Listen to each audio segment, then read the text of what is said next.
안녕하세요. 오늘도 새날을 허락하신 하나님을 찬양하며 경배합니다. 다 같이 기도드리겠습니다. 하나님 아버지 감사합니다. 오늘도 하나님을 가까이 하며 살기를 원합니다. 오늘도 하나님을 사모하며 살기를 원합니다. 오늘도 하나님 찬송하며 살기를 원합니다. 하나님 오늘도 말씀을 가까이 하며 살기를 원합니다.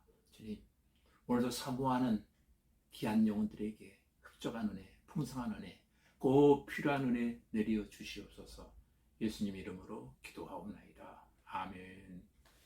이 시간 우리에게 주신 하나님 말씀은 창세기 19장 1절로 11절 말씀드리겠습니다. 1절입니다. 저녁 때 그 두 천사가 소돔에 이르니 마침 롯이 소돔 성문에 앉아 있다가 그들을 보고 일어나 영접하고 땅에 엎드려 절하며 이르되 내 주여 돌이켜 종의 집으로 들어와 발을 씻고 주무시고 일찍 일어나 갈 길을 가소서. 그들이 이르되 아니라 우리가 거리에서 밤을 새우리라.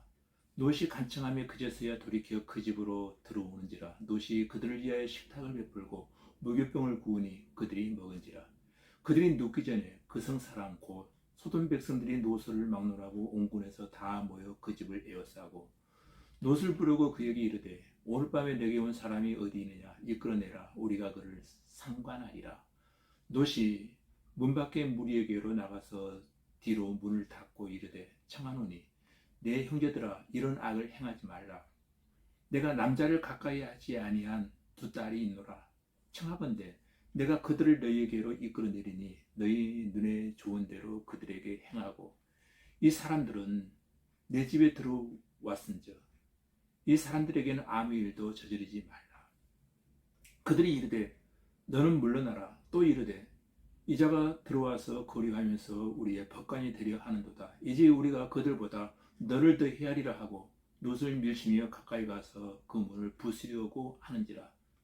그 사람들이 손을 내밀어 롯을 집으로 끌어들이고 문을 닫고 문 밖에 무리를 대소를 막론하고 그 눈을 어둡게 하니 그들이 문을 찾느라고 헤매었더라. 아멘. 방금 읽어드린 창세기 19장 전체의 주제는 소돔과 고모라의 멸망입니다. 오늘 이 말씀을 통해서 하나님이 저와 여러분에게 주시기를 원하시는 메시지와 이 시대에 일어나고 있는 현상들을 믿음의 시각으로, 영적인 시각으로 한번 바라볼 수 있는 영안이 열려지기를 주님의 이름으로 기도드립니다. 여러분, 이 창세기 19장은 소돔과 고모라 성의 멸망을 지금 말씀하고 있습니다.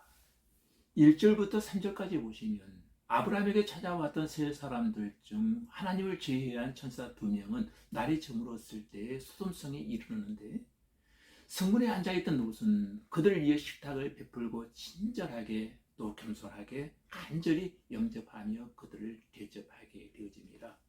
근데 4절부터 5절까지 보시면 소돔 백성들은 이 롯의 집에 머문 사람들을 불러내 나쁜 짓을 하려고 했습니다. 특별히 오늘 보면 5절은 해석이 필요한 구절이기도 합니다. 5절 하반절에 보면은 상관하리라에 해당되는 히브리어는 야다는 본래 경험을 통해서 상대방을 아는 것, 즉 성교와 동성애를 가리키는 단어이기도 합니다. 남색을 가리키며 영어로는 소돔이라고 하는데 이것은 소돔 주민들의 문란한 성생활에서 파생되어진 아주 치욕스러운 단어이기도 합니다. 그래서 6절부터 8절까지 보시면 롯은 문 밖으로 나가 뒤로 문을 닫고 말하기를 제발 이런 악을 손님들에게 행하지 말라. 차라리 자신의 두 딸을 내놓겠다는 것입니다. 그러나 무조건 그들의 힘의 논리에 의해서 쳐들고 왔습니다. 10절로 11절에 보니까 그 사람들의 눈이 어둡게 되어서 문을 찾지 못하게 되어진 것입니다. 하나님께서 아주 비상한 방법으로 눈을 보이지 않게 만들어 버린 것입니다. 이처럼 살아계신 하나님께서 개입하실 때는 인간의 생각을 초월한 아주 특별한 방법으로 역사하신다라고 하는 사실을 우리에게 보여주고 있습니다. 아브라함의 아내 사라를 지켜주실 때도 그랬습니다. 롯에게 속한 자를 성 밖으로 도망가야 되는 상황입니다. 그런데 14절 말씀을 보면 롯이 나서서 그 딸들과 정혼한 사람들에게 하나님께서 이 성을 멸하실 것이니 너희는 일어나 이곳을 떠나라고 말했습니다. 그러나 중요한 것은 그들은 롯의 말을 농담으로 여겨버리고 말았다는 것입니다. 15절부터 17절까지 보시면 동이 들 때 천사들은 롯을 재촉하기 시작합니다. 그러나 롯이 지체하자 그들은 롯과 그 아내와 두 딸의 손을 잡아 성 밖으로 인도해 내고 있습니다. 천사들은 또 재촉했습니다. 도망하여 생명을 보존하라고. 18절부터 22절까지 보면 롯은 성까지 도망가기 어렵다고 생각하여 한 작은 성으로 피하게 해주기를 청하였습니다.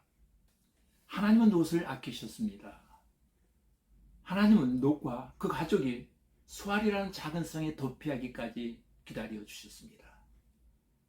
23절부터 25절까지 보니까 롯이 수알에 들어갈 때에 해가 돋았다고 기록하고 있습니다. 하나님께서는 하늘로부터 유황과 불을 비같이 소돔과 고모라에 쏟아내리셨고 소돔과 고모라와 그 주위에 거기 살던 모든 사람과 생물을 다 엎어 멸하셨습니다. 하나님은 불경건하고 음란한 그 성에 무서운 불의 심판을 내리신 것입니다. 롯의 가족이 살아남게 되었지만 26절에 보시면 롯의 아내는 뒤를 돌아보다가 그만 소금기둥이 되어지고 말았습니다. 27절부터 29절까지 보시면 하나님께서는 아브라함을 생각하셔서 롯을 소돔성에서 건져내셨던 것입니다. 비록 완전하지는 않았으나 경건하고 의롭게 살고자 했던 롯은 하나님의 공일로 구원을 받게 되어진 것입니다. 그런데 우리는 창세기 19장 마지막 후반부에 30절부터 38절까지 보시면 너무나도 치욕적이고 인간들에게 있을 수 없는 일들을 보게 됩니다. 롯의 딸들과 아버지를 통한 근친상간의 제약은 하나님 앞에서 아주 가증한 제약을 저지르게 되어집니다. 그들이 저지른 제약의 사물이 바로 모압과 암몬의 조상이 되어진 것입니다. 우리 모두가 19장의 말씀을 통해서 깨닫게 되는 것은 우리는 하나님의 심판을 두려워하지 않는 것입니다.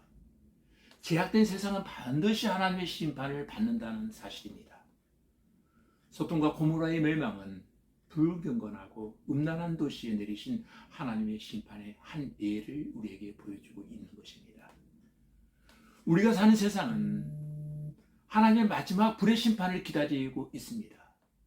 살인자, 행음자, 우상숭배자, 거짓말하는 자 등 모든 죄인은 최종적으로 불과 유황으로 타는 못에 들어갈 것이라고 성경은 경고하고 있습니다. 그 내용이 요한계시록 21장 8절에 나오죠.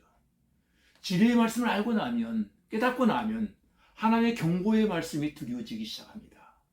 생명처럼 귀한 말씀으로 가슴에 와닿는 것입니다. 그러므로 우리는 하나님의 심판을 두려워하며 살아야 되겠고, 또 구원받은 하나님의 크신 은혜를 감사하면서 이 땅에 살면서 제약된 세상을 본받지 말고 오직 하나님의 말씀을 마음에 두고 경건한 삶을 살아갈 수 있게 되어지기를 주님의 이름으로 축원합니다. 다 같이 우리 기도드리겠습니다.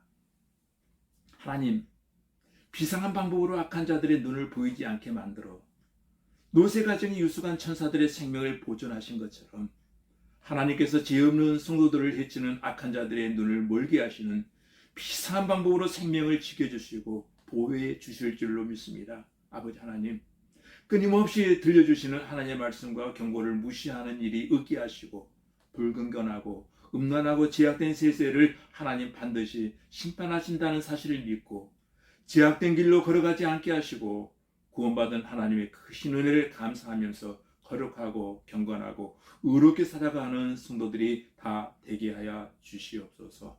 예수님 이름으로 기도하옵나이다. 아멘.